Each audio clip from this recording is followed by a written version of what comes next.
So in this video, we'll talk about two computers that are connected to a switch, how they communicate. So let's just say this computer is computer 1, called computer 1, and this computer is called computer 2. So when you click on your network in Windows, you most likely will see computer 2, and when you double click computer 2, Windows will resolve this name computer 2 into a IP address, which is this guy. So computer 1 now will have computer 2's IP address.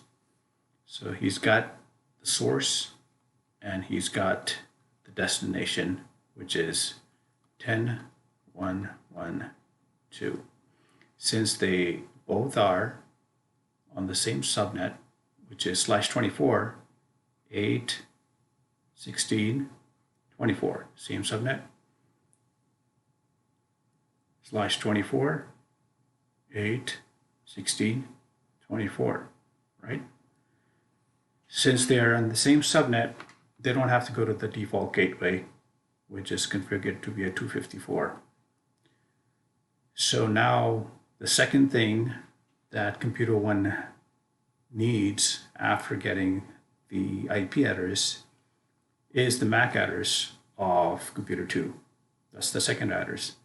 So you will send an ARP address resolution protocol broadcast. So the switch, when it boots up, its MAC table is empty.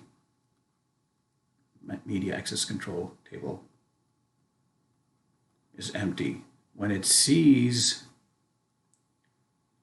let's just say this is port 1, port 2, and port 3. When the switch sees the ARP broadcast, it's a broadcast. So it'll go this way and this way. When it reaches the router, ARP broadcast, ARP broadcast says, who has 10.1.1.2, because it's looking for the MAC address of 10.1.1.2. The router will check and say, I don't. It's going to drop the packet, ARP packet request, and that ARP request gets dropped on this segment, and now it goes to this segment. And when the computer 2 receives the ARP request, the broadcast packet, it's going to say who has 10.1.1.2. Computer 2 is going to check, and he is 10.1.1.2. So he's going to respond back with an ARP reply.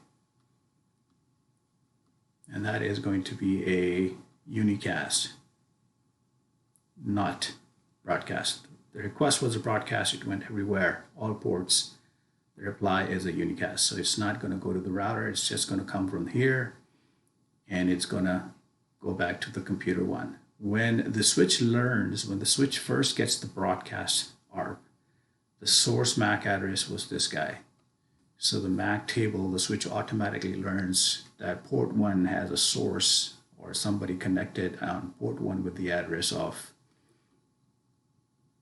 say, 101, right? MAC address 01. When this guy responds with the ARP reply, we'll just use the last digit here. The switch automatically learns on port 2 that there's somebody connected with the MAC address of 02, even though the MAC address is a 6-digit hexadecimal number. We're not going to write the entire thing here. So port 1, 01, MAC address 01 resides on port 1, and on port 2, MAC address 02 resides. Now all the communication between computer 1 and 2 is resolved. They have the IP addresses and the MAC addresses of each other, and they can communicate.